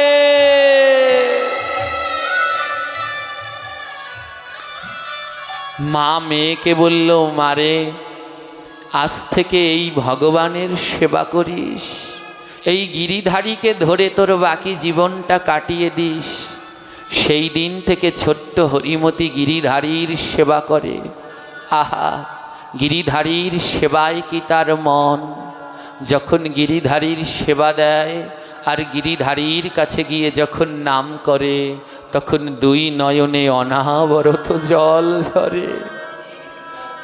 ভগবান নামে নামি নামে নামি, গোবিন্দকে যদি নামাতে চান তাহলে নাম ছাড়া আর বিকল্প নাই। তাই নির্মল মনে নাম করে। গিরিধারীর কাছে গিয়ে হরিমতি বলে, হোগো গিরিধারী, তোমায় তো আমি কিছু দিতে পারবো না, তবে বদন ভরে নাম শোনাতে পারবো। গিরিধারীর কাছে গিয়ে নাম করে, হরে কৃষ্ণ হরে কৃষ্ণ কৃষ্ণ কৃষ্ণ হরে হরে, হরে রাম হরে রাম রাম রাম হরে হরে, হরে। সবাই মিলে বদন খুলে নাম, এই নাম ছাড়া কলিযুগে উদ্ধার হতে পারবেন না। রাধে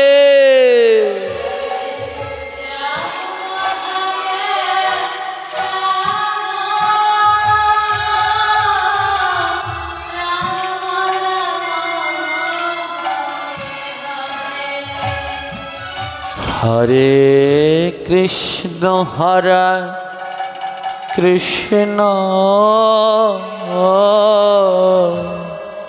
কৃষ্ণ কৃষ্ণ হরে হরে, হরে রাম হরে রাম রাম রাম হরে হরে,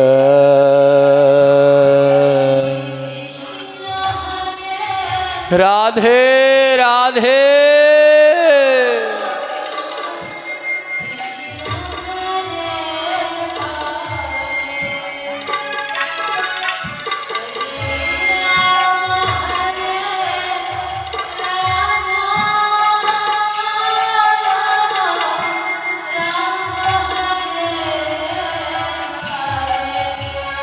এক পাশে দাঁড়িয়ে বৈষ্ণব কবি জিজ্ঞেস করলেন, ওগো ভক্ত, এই নাম করলে কি হয়?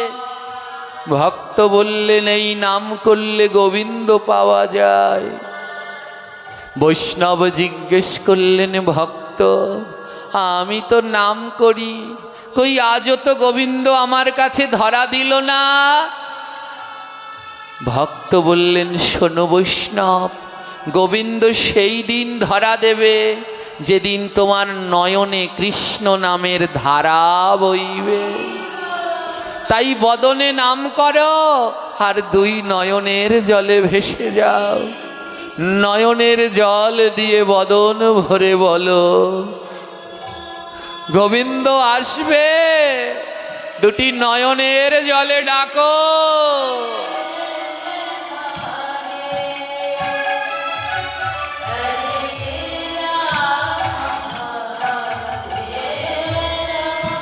রাধে রাধে।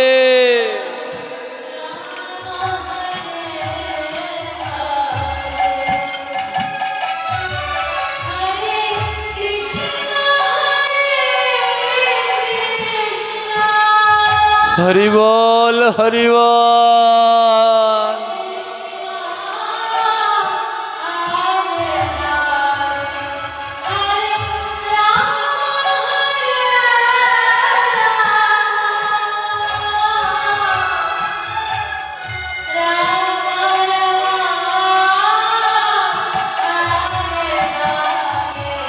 এক পাশে দাঁড়িয়ে বৈষ্ণব বললেন, ওগো ভক্ত, তুমি বলেছ নয়নের জলে নাম করলে কৃষ্ণ পাওয়া যায়, কিন্তু আমি নাম করি নয়নে তো জল ঝরে না, আমার কি কৃষ্ণ পাওয়া হবে না?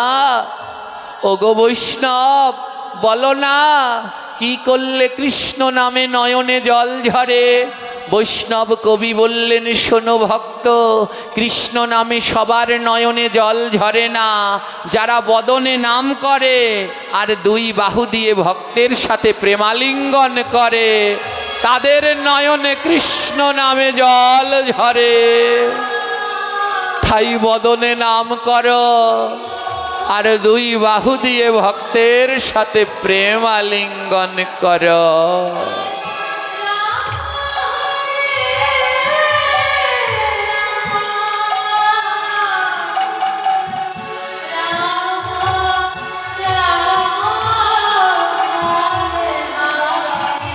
হরে কৃষ্ণ হরে কৃষ্ণ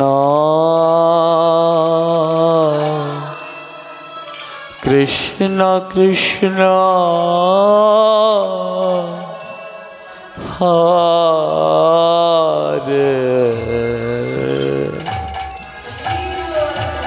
হরে রাম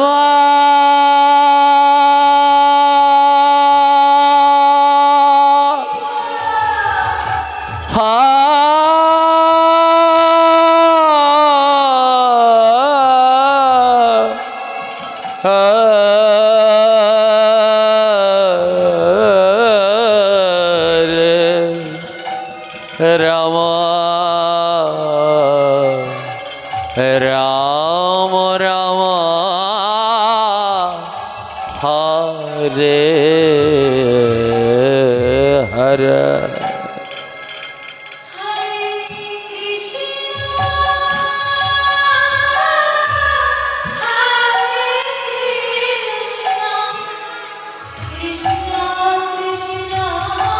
রাধে রাধে।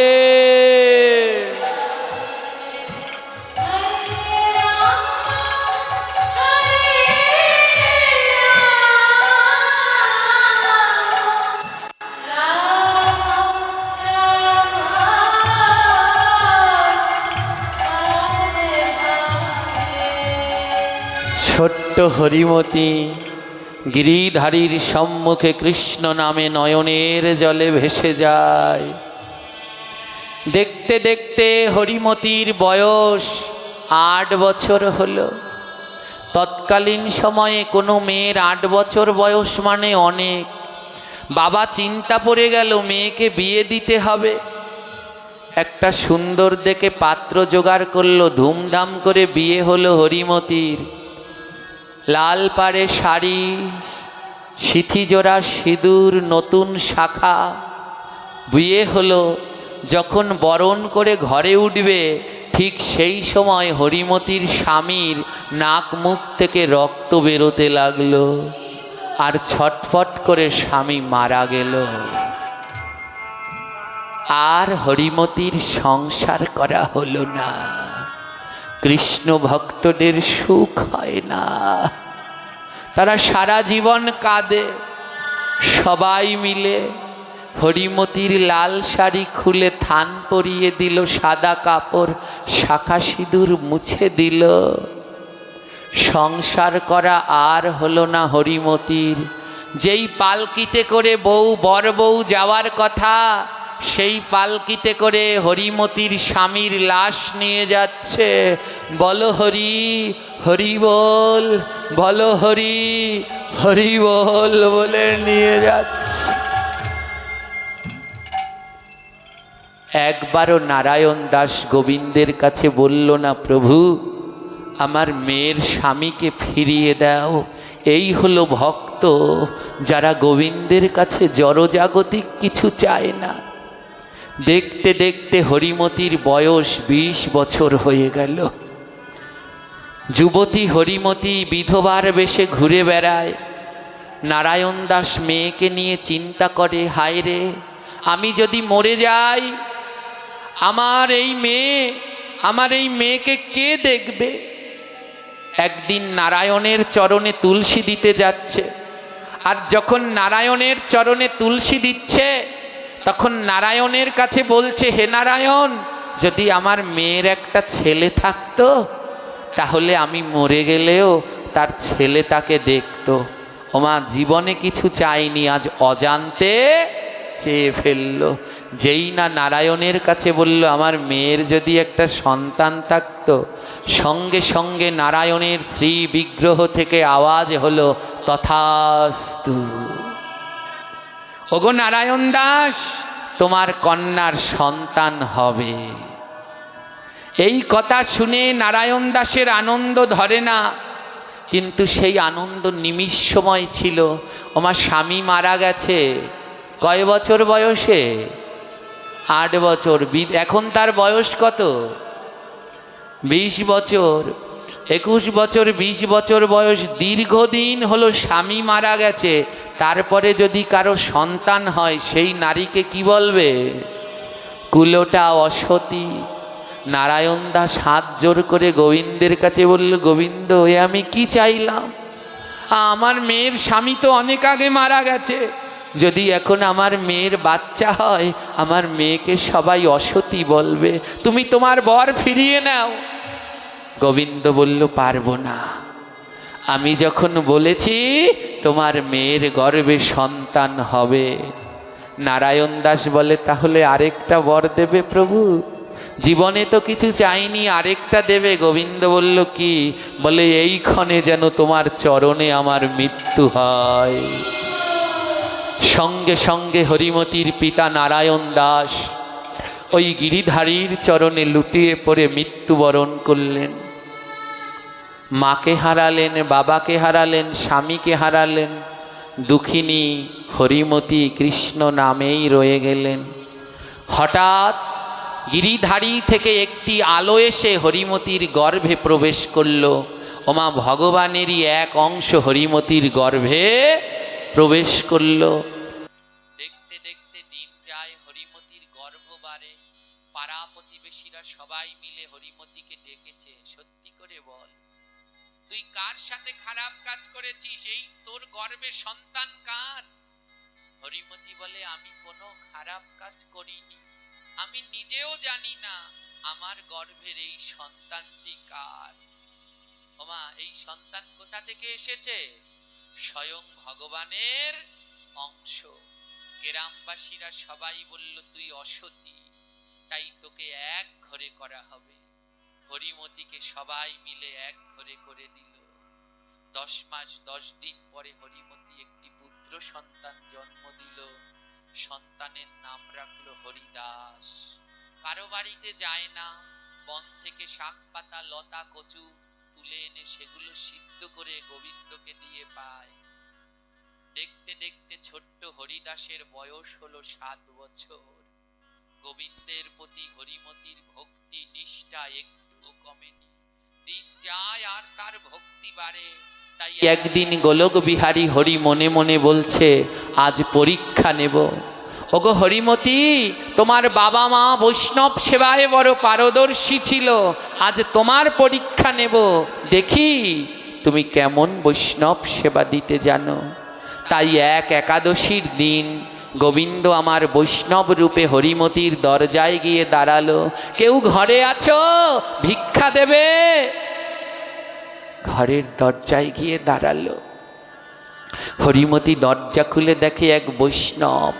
7 বছর ধরে তাদের ঘরে কোনো বৈষ্ণব আসে না, ওই যে এক ঘরে করে দিয়েছে। হরিমতি তাড়া করে ঘরে নিল, চরণ দুটি ধৌত করল। আহা, আমার কত ভাগ্য ভালো, একাদশীর দিন আমার ঘরে বৈষ্ণব এসেছে। গোবিন্দরূপী বৈষ্ণব বলল, শোনো মা, আজ তো একাদশী, আমায় কিছু ভিক্ষা দাও। হরিমতির ঘরে ওই শাক পাতা লতা পাতা যা ছিল এনে দিল, এই নাও। গোবিন্দ বলল, দেখো আমি এগুলো খাই না। বলে, কি খাও তুমি? গোবিন্দ বলল, একাদশীর দিন আমি ফল গ্রহণ করি, যদি দিতে চাও আমাকে একাদশীর দিন ফল দাও। হরিমতি বললেন, হে গোবিন্দ, আমার ঘরে তো ফল নেই, কিন্তু আজ যদি বৈষ্ণব আমার ঘর থেকে খালি হাতে ফিরে যায়, এ যে বড় অমঙ্গল হবে। মহাপ্রভু সচিমাকে বলেছিল, সচিমা অতীত বৈমুখ হলে পরে ধর্ম যাবে রসাতলে। বলে আজ যদি আমার ঘর থেকে অতিথি বৈমুখ হয়ে যায় আমার ধর্ম থাকবে না। তাই হরিমতি বললেন বৈষ্ণবকে, বৈষ্ণব গোসাই আপনি একটু বসুন। আজ 7 বছর ধরে আমাকে এক ঘরে করে রেখেছে।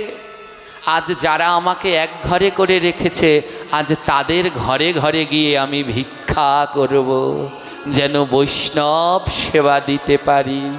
তাই আজ ভক্তদের দ্বারে দ্বারে গিয়ে হরিমতি ভিক্ষা চাইছে। বলে ভিক্ষা দাও গো গ্রামবাসী,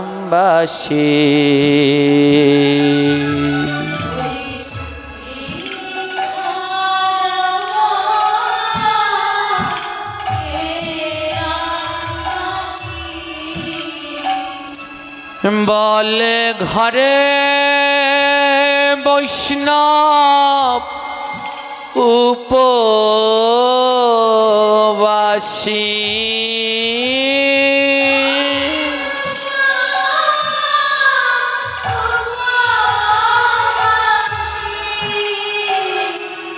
তোমরা ভিক্ষা দাও গো গ্রামবাসী।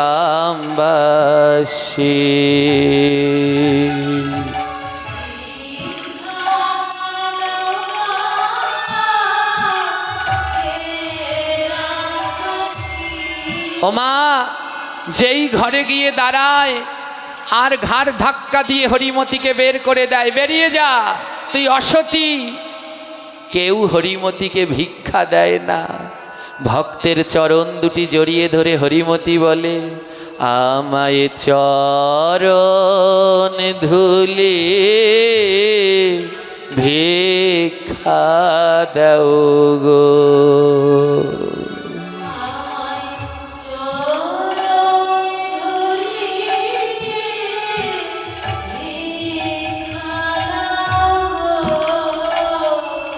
তোমরা ভিক্ষা দাও গো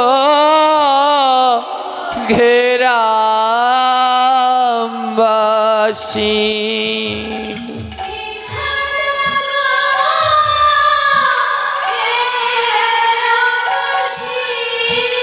আমার ঘরে বৈষ্ণব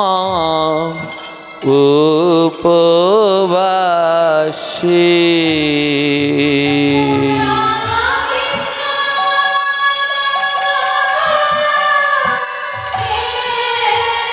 রাধে রাধে।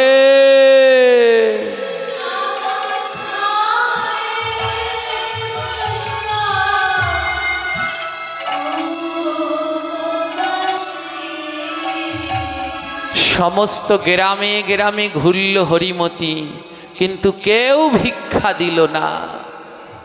খালি হাতে ফিরে এলেন। বৈষ্ণব রূপে গোবিন্দ জিজ্ঞেস করছে মা এনেছো ফল এনেছো? একাদশীর দিন আমি ফল সেবা করব। যদি বড় দিতে না পারো একটা ছোট ফল অন্তত আমায় দাও। হরিমতি কেঁদে কেঁদে বলছে ওগো বৈষ্ণব, সবার ঘরে গিয়েছি কিন্তু কেউ আমায় একটু ভিক্ষা দেয়নি, সবাই আমাকে অসতী বলছে।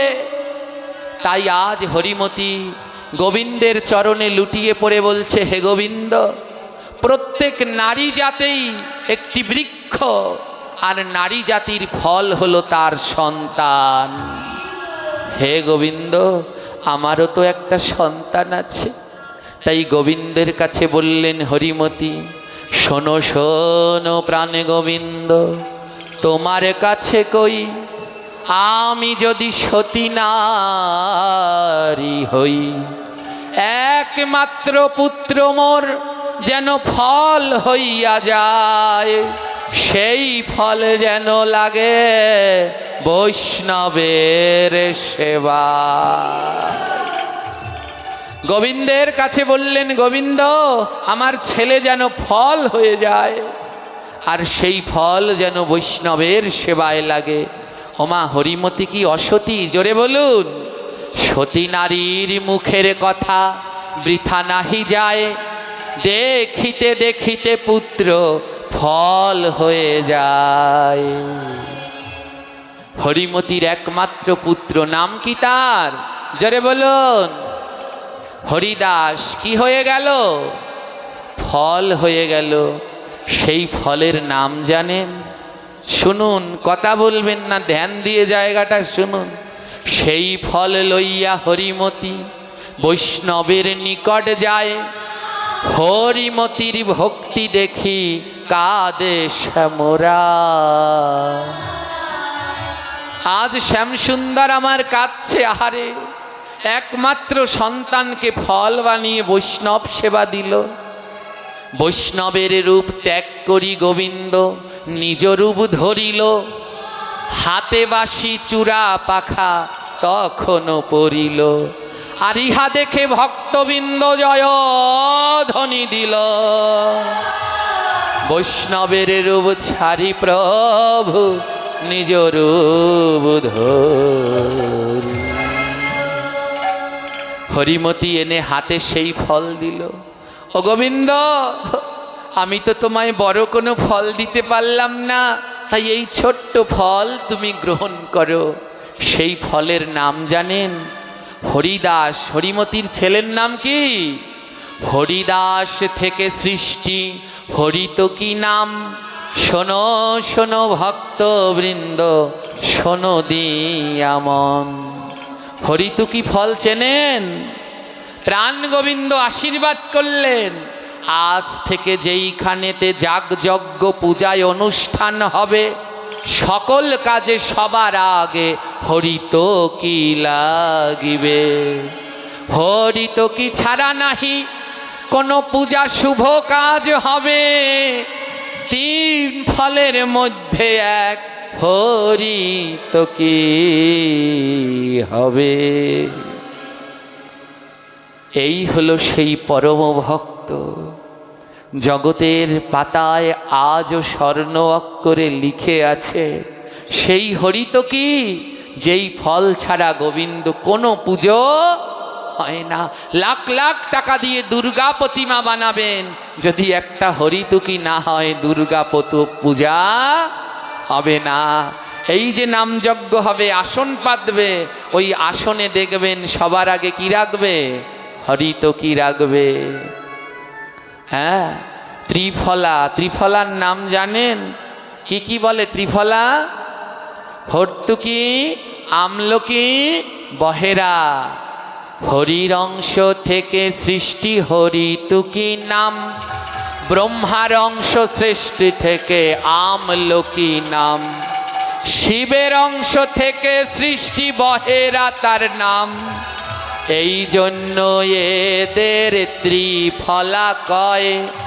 কোনো মানুষ যদি প্রতিদিন ত্রিফলা খায়, ৩৬ প্রকারের রোগ দূর হয়ে যায় রে, দূর হয়ে যায় রে।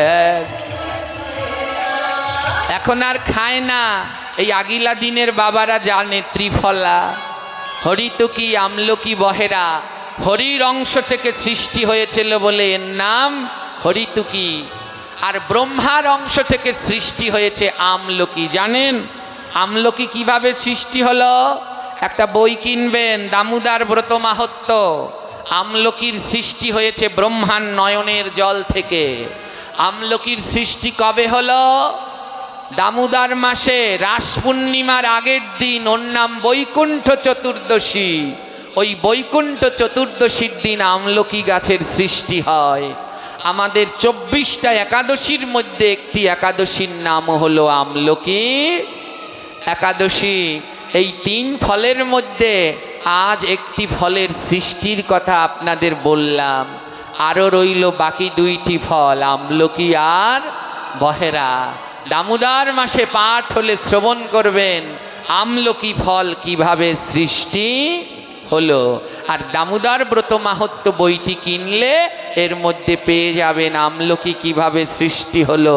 কৃষ্ণস্তু স্বয়ং ভগবান, এই গ্রন্থটির মধ্যে পেয়ে যাবেন হর্তুকি কিভাবে সৃষ্টি হলো মা হর্তকীর কথা আগে জানতেন? এই হর্তকীর রস যারা ললাটেতে দেয়, দেহ অন্তে তারা সব বৈকুণ্ঠে যায় রে, বৈকুণ্ঠে যায়। এই হরতকি ভিজিয়ে তার রস যদি ললাটে ধারণ করে, দেহ অন্তে বৈকুণ্ঠে যায়।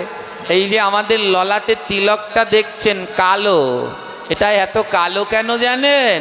এর মধ্যে ওই হরতকির রস রয়েছে।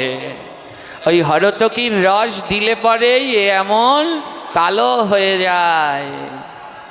এইখানেতে বেশি কথা বলবো না, বলবো না, এবার ছেড়ে দিয়ে যাব আমার কাব্য আলোচনার কাব্য। তাই যদি থাকে লেখা কালকে হবে দেখা।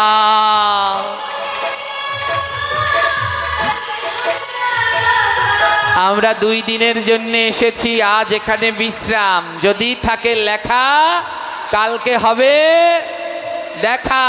তাই যদি থাকে লেখা কালকে হবে দেখা।